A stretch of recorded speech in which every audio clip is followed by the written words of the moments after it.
রামেশ্বর ভাই, হ্যাঁ তোমার 2-3 হাজার টাকা ধার হবে? কাল কিন্তু আবার রোজা পড়িয়েছো গো, আমাকে বাধা হাট করতে হবে না তো, বউ খেপে যাবে একবারে। 2-3 হাজার টাকা?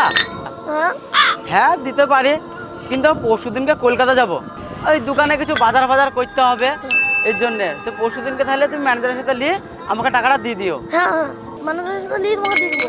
ঠিক আছে।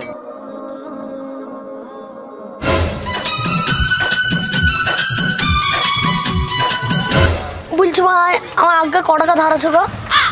তোমার আগেকার 2440 টাকা মনে হয় বাকি আছে।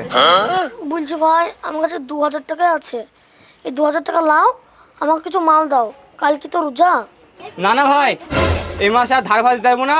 2400 টাকা পাই, তার মধ্যে 2000 টাকা দিলা, 400 টাকা বাকি পাই, এই 400 টাকা দেবা, তখন মাল দিতে আসবা। এখন রোজা রমজান মাস, ধার ফার দিতে পারবো না আমি, মাল ফাল লাগাইতে হবে তো, এখন ধার মার দিতে পারবো না আমি।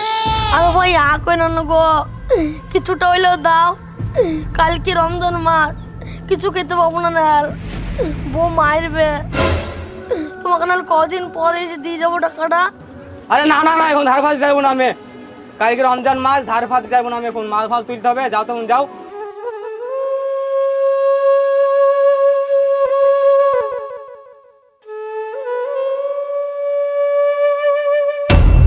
কি গো দুলা ফাঁকা কেন গো? তুমি যে বাজার করতে গেলা? কি আর বলবো গো, মুদিখানার দোকানে আগের মাসে দাঁত ছিল, দিয়ে পয়সাটা হাতে পেয়ে কেটে নিল, বাজার বাজার কিচ্ছু দিল না। কালকে থেকে তো রোজা, তুমি মুদিখানার দোকান যাই কিছু নিয়ে আসলা না, কালকে কি খাবা তাইলে? ঘরে চাল ডাল কিচ্ছু নাই। আরে মালিক আপনি? হ্যাঁ এলাম, এলে এটা চাল ডাল শাক সবজি যা লাগে সব কিছু আছে।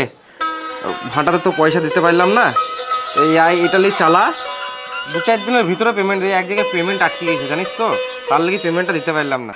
মালিক আপনি আমার যা বড় উপকার করলেন, আমি এই ঋণ কোনোদিনও শোধ করতে পারবো না। আরে ঋণ শোধ করা করে কি আছে, তুই তো আমার ভাটাতেই কাজ করিস নাকি? এলে আমার তো একটা কর্তব্য আছে যে তোরা কিভাবে ভালো থাকবি না থাকবি সেটা আমার দেখা, সেটা তো আমার দায়িত্ব। আজ আমি পেমেন্টটা দিতে পারিনি বলি এই জিনিসটা করলাম, এত আবার ঋণের কি আছে? তো যাই হোক, রোজাগুলো ভালো করে রাখিস, ভালো করে থাকিস, ঈদটা ভালো করে কাটাইস, আর আমি 2-4 দিনের ভিতরেই পেমেন্টটা করে দেওয়ার ব্যবস্থা করছি। আর ঈদে মোটামুটি অ্যাডভান্স কিছু দিব, আর 3টি রোজাতে আমাদের বাড়িতে তুই 2 জনের নিমন্ত্রণ থাকলো। হ্যাঁ, ইফতারটা ওইখানে যেই করিস, ঠিক আছে? মালিক ঠিক আছে ঠিক আছে, থাক তাহলে 3টি রোজাতে চলে যাস 2 জন মিলিয়ে। ঠিক আছে।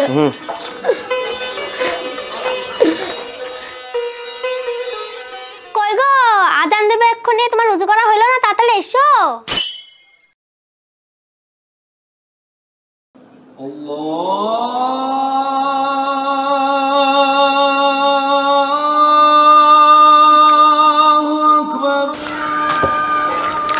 যাই, আজান তো হয়ে গেল, পটলার কাছ থেকে টাকাটা চেয়ে আসি। পটলা, ও সারাদিন তো রোজা করি ছিল, এখন খেছে, থাক এখন আর কোনো ডিস্টার্ব করে লাভ নাই, টাকাটা নাহলে পরে এসে নিয়ে যাবো।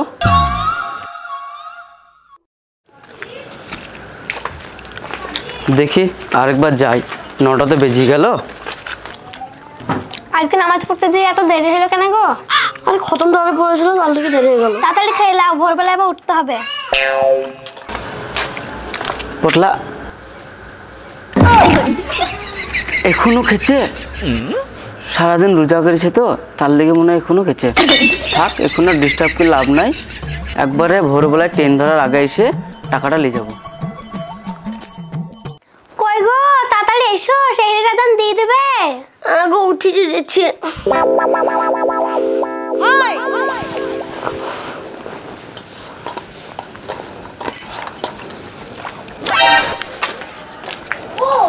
যাই দেখি পটলা ঘাট যাই, এবার হাঁকটা দিয়ে আসি, মনে হয় ঘুমাইছে, টাকাটা চেয়ে আসি কি, আমাকে আবার ট্রেন ধরতে হবে, 3:30 বাজছে। পটলা, আরে সে সন্ধ্যাবেলা থেকে একই জায়গায় একইভাবে বসে খেছে রে, ভোর পর্যন্ত। এরা সারাদিন রোজা করা, সারা রাত ধরে খায় নাকি রে? আমার তো মাথা ঘুরছে। বাইরে তো পড়লো না কিসব হচ্ছে চল দেখে এসো।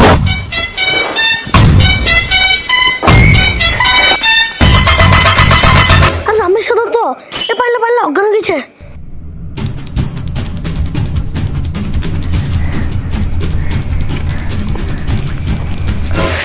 তুমি এত রাতে এখানে কি করলে তোমার? আরে আসুক বাদ দাও তো, তুমি আমার 2000 টাকা দাও, আমি ট্রেন ধরতে হবে আমাকে। আর আমার সাথে তুমি এত রেগি কেন তা?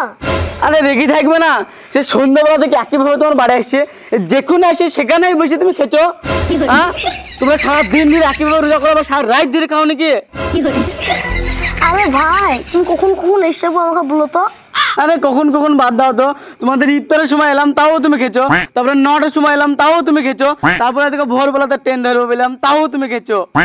আরে ভাই তুমি সন্ধ্যার টাইমে এসেছিলে না, তখন আমি নামাজ পড়ে ইফতার খেয়েছিলাম। আর তুমি ওই খানিক পরে এসেছিলে না, তখন আমি এইসব নামাজ পড়ে এসে তখন ভাত খেয়েছিলাম, শুভ তো তার লেগে। তারপর তুমি এক্ষুনি এলে না, এটা আমাদের সেহরি খাওয়ার টাইম, এখন আমরা সেহরি খাবো, সারাদিন রোজা করে থাকবো। আরে তাই বলো, আমি মনে করছিলাম তো সারা রাত ধরে খেয়েছো তোমরা। চোখের দেখাই বড় দেখা নয়, তার আড়ালেও অনেক গল্প লুকিয়ে থাকে, যেটা আমাদের না জেনে কাউকে মন্তব্য করা উচিত নয়। তো ভালো থাকবেন, সুস্থ থাকবেন, দেখা হচ্ছে অন্য কোনো দিন অন্য কোনো ধামাকাদার ভিডিওতে।